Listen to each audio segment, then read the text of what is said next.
बीच में जो प्रॉपर्टी का मामला चल रहा है और नगर पालिका से तोड़ी गई है, किस विषय में तोड़ी गया? ये निराधार गलत तरीके से ध्वस्तीकरण कराया गया। कोई लिखित में देने को तैयार नहीं, कोई दिखाने को तैयार 4 तारीख 10वें महीने में ध्वस्तीकरण हुआ था। हम जिलाधिकारी साहब से मिले, डीएम साहब को अवगत कराया, हर एक बिंदु को तरीके से दिखाया। उसके बावजूद किसी भी आला अधिकारी ने जिम्मेदारी नहीं ली कि हमने ध्वस्तीकरण कराया है। सारी विभाग में घूमने के बाद, फॉरेस्ट हो, नगर पालिका हो, तहसील स्तर हो, टोटल अधिकारियों से मुलाकात करने के बाद किसी ने जिम्मेदारी नहीं ली कि हमने ध्वस्तीकरण कराया है।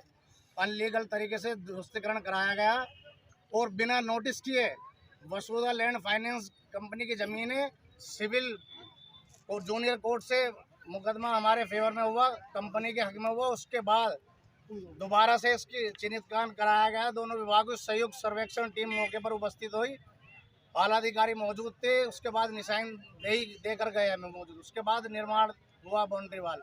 2.5 महीने बाउंड्री ऐसे स्थिति बनी रही।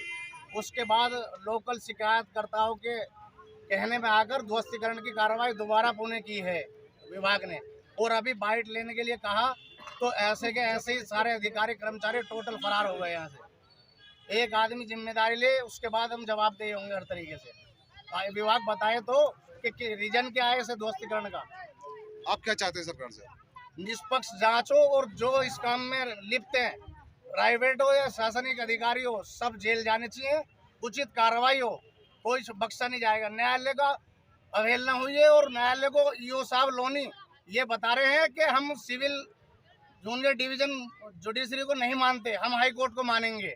उससे उनसे आपकी बात हुई थी जी, तो उन्होंने आपको क्या जवाब दिया कि आपने जो पेपर दिखाया अपने, जी, उसके बारे में क्या जानकारी मिली आपको? उन्होंने कहा हम सिविल कोर्ट को नहीं मानते। मैंने डॉक्यूमेंट प्रोवाइड कराए, उन्हें दिखाए कोर्ट के आदेश। कोर्ट की अवहेलना सरासर हुई है, कोर्ट को बिल्कुल ताक में रख दिया गया, अधिकारी को मनमानी हुई है। और एक छोटे से शिकायतकर्ताओं के कहने में आकर ये कहीं ना कहीं मिली भगत है। ये हमारे मान सम्मान को ठेस पहुंचाई, कंपनी का बहुत मोटा नुकसान किया है, जो भरपाई हमारे जीवन में नहीं हो सकती। सामाजिक आदमी हमारे कभी चरित्र पे कोई दाग नहीं है, आज दाग लगाने का काम किया। ये दोबारा आए थे, आप एक बार फिर आए थे, आपने दिखाए पेपर, चले गए थे, दोबारा क्यों आए फिर? दोबारा आए अनलीगल तरीके से, कोई सूचना नहीं दी और ना कोई नोटिस प्रोवाइड कराया हमें। उसके बाद ध्वस्तीकरण की कार्रवाई की है। आप क्या चाहते हैं? निष्पक्ष जांच हो और जेल जाने चाहिए सारे अधिकारी। हम गलत हैं, उसके लिए हम जेल जाने के लिए तैयार हैं।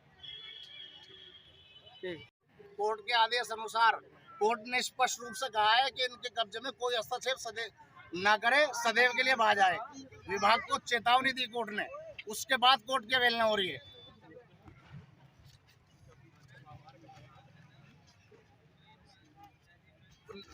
एसडीओ को हमने लेटर दिया है इसके चिन्हितकरण के लिए कि निशानदेही कराई जाए। तुरंत उन्होंने फॉरेस्ट को भेजा, जिससे हमारा बात चल रहा था फॉरेस्ट में। उन्होंने मौके पर 19/5 में 2023 में मौके पर दोनों टीम संयुक्त उपस्थित हुए, हमारी मौजूदगी में निशानदेही देकर गए। उसकी ये फोटोग्राफी है मौके पर, ये फोटोग्राफी है, ये सारे आला अधिकारी हैं और ये निशानदेही दे के गए थे यहाँ। ये दोनों विभागों के अधिकारी हैं, मौजूद हैं, उपस्थित हैं। तो आपने एक कागज दिखाए तो क्या बोले? चले गए थे वापसी। अच्छा, 4 तारीख 10वें महीने में जो ध्वस्तीकरण की कार्रवाई करी वो उन्होंने अनलीगल तरीके से करी, हमारे पीछे करी। और आज जो की है वो भी हमारे पीछे करी है, बिना नोटिस दिए करी है। और कोई अधिकारी अपनी जिम्मेदारी लेने के लिए तैयार नहीं है। ये मौके पर उपस्थित हुए थे और उसके बाद दोनों विभागों की शिकायत के बाद आंखें भी लगी हुई हैं।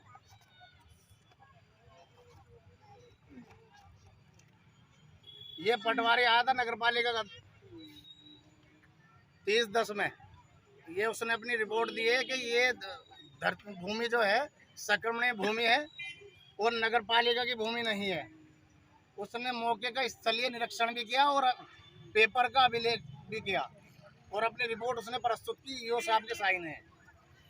तो इस टाइम ईओ साहब खुद मौजूद थे यहाँ पे? मौके पे थे लेकिन चले गए थे पेपर वर्क देखकर। अच्छा, उसके बाद दोबारा आए, मैं मौजूद नहीं था यहाँ पर। और ये फॉरेस्ट ने भी अपनी शिकायतों पर रिपोर्ट दी है, उसमें भी इसमें आकलन कर दिया है कि नगर पालिका की भूमि जो वृक्षारोपण के लिए दी गई थी फॉरेस्ट को, वो हमारे से लगी हुई भूमि है, उसके बावजूद अपनी मनमानी करते हुए कोर्ट की अवहेलना की है। निष्पक्ष जांच होनी चाहिए, कार्रवाई होनी चाहिए उचित दिन पे। मेरा अनुरोध है शासन प्रशासन से और माननीय न्यायालय से।